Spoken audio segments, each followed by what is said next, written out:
Thank you for joining us for Family Talk with Dr. Jean Clinton from McMaster University. I'm Deb DeYoung. In our last video, Dr. Clinton spoke with us about the development of the teenage brain. Now we're going to focus on relationships, what they mean to our kids, and how we can do better at them. In a speech you gave to the YMCA recently, you said relationships are nutrition that feeds the brain. Can you tell us about that? Yes. Well, what we now understand is that the brain is a social organ.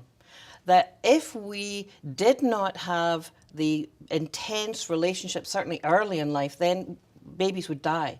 And what we're learning more and more is that relationships are the substance and nutrition that help young people, we're talking about the teens, engage, learn about the world. And it's the sense of belonging, the sense of being respected and not being dissed, that has a huge impact on how the neurons, the brain cells, how they're going to be connecting up and talking to each other. So the key concept is that what the brain is busy doing is what brain is being refined. So the experiences are changing it. And relationships, particularly in the teen years, are so much of the formula getting poured in that create what connections are going to be strong, kept going, which ones are going to be snipped away. So how do we make sure our children get enough of the relationship food from parents and not just peers during the times when they're pushing us away? Yeah, well, Deb, again, it's such a dilemma, and parents feel that the peers are much more important than they are. And in some ways it's true that if we did not have adolescents from the cave ages seeking out the partners and affiliation and all of that, we would not be here as a species. So there's a big biological drive to be with your peers. Remember, the brain is a social organ. But what we translate that as sometimes as parents is that they don't love us anymore, or we're not as important anymore. We are hugely important. The drive to affiliate, remember that limbic, that emotional brain, is a stronger drive at that point, but it doesn't mean they love us less. It means they need to be with their peers and they still need the relationship with their parent. Now it may be a couple of years later that they say, oh yeah, suddenly my parents got wise, I thought they were dumb all that time. So it means that we have to hang in as parents. We never give up. We never give up. We always realize, okay, this is for a good reason. I'm here no matter what. I'm here no matter what. So that relationship is the glue that brings it all together. So let's talk about what you call the communication gap in the developing brain. Can you explain what it is and what it means? So one of the key concepts that again has been understood, and this is some of the work of Dr. Jurgel and Todd. When you and I look at each other and I have a facial expression, as adults, we're likely going to be reading the same emotion. She did some experiments and showed kids faces, and what she found was they were reading, she saw a face that we would say was fear, and a whole lot of the kids said she looks angry. The face that they would see. And so she did some more investigation into that, and what she found was that kids are reading more negative, more of these hot emotions in face than we as adults are. And that in fact, they are processing that emotional face through their limbic system, through a little organ called the amygdala, which is our fight or flight. So they're seeing more emotion in our face than we know we're emitting. So that means, parents hear all the time, why are you yelling? The parents say, I'm not yelling. You want to hear yelling? But the kids are reading more emotion. So that can lead to a very big communication gap. So with the communication gap in mind, what advice do you have for parents when communicating with their kids? Very simple. Listen more than you talk. We have 2 ears, 1 mouth. My First Nations colleague tell me that that is something that they learn from very early on. Listen twice as much as you talk. But, I'm a mum, progress, not perfection. And that's hard to do because what we want as parents is we want to make sure they're doing the right thing and they're turning out okay. And we don't listen nearly enough. And we're telling our kids what to do instead of saying, oh, God, that's a really tough spot you were in. Tell me. right? Tell me. But man, oh man, we're too busy. Yeah, yeah, yeah, yeah, yeah, yeah. So best advice, 2 ears, 1 mouth. So listen twice as much as you talk. So let's talk teenagers and their friends. Can you tell us how the teen brain processes are different when they're alone versus with peers? And what does this mean for parents with a teen heading out to a party? Wow. I wish this were not the case. But the reality is that when you're with your peers, the risk-taking goes up. I wish it wasn't the case, but science is very solid on this. They can have kids do a test, on one of the computers, and they make good, solid choices. Then peer influence comes in, and risk-taking goes up.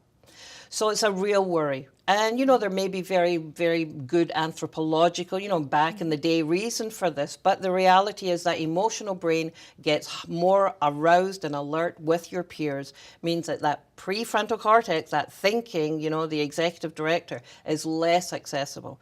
So what can we do?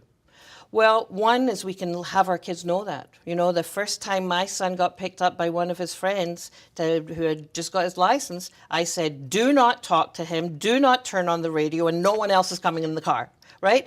So did that actually happen? No. But I think if we as parents can say, listen, I'm not trying to be a party pooper, I want to keep you safe, and you need to know this. So I'm not sure we can do much more than tell them that. But the other thing is we always make ourselves available. That whether we've got a code, that if you're in trouble and you want out of there, you call me. And it's even, just call and say, hey, Ma, I saw this cool canoe, and canoe is the word, no questions asked. Zoot, I'm coming and bringing you out of there because you're now feeling all the tension and pressure up, but you don't know why. So aren't some relationships, maybe a teen's relationship with a boyfriend, a girlfriend, or certain peers, toxic instead of nutritional? And what's the impact of toxic relationships on children's brains in the long term? Wow, that's a big, big question. So one, all of us can have toxic relationships, right? All of us can have relationships, energy vampire, you just feel everything being sucked out of you. So all of us can. This is not something peculiar to teens, right? So first of all. The other is being in love is not really, well, there are those scientists, Helen Fisher, for example, would say that's not an emotion, it's an addiction, right? That there are areas of the brain when you're in love that's reward rich, and it is more like an addiction. So you have to treat it more like an addiction than an emotion. So you never tell a kid, what's the big deal? She wasn't that great anyway, right? So that's just one piece of it.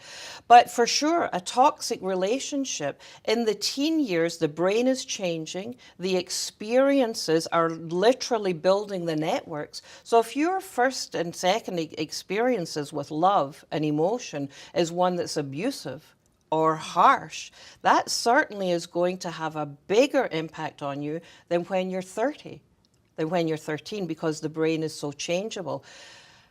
Unfortunately, we don't get to select who it is that our children have that with, but the key message for parents is never belittle or diminish the impact, the hugeness of that feeling.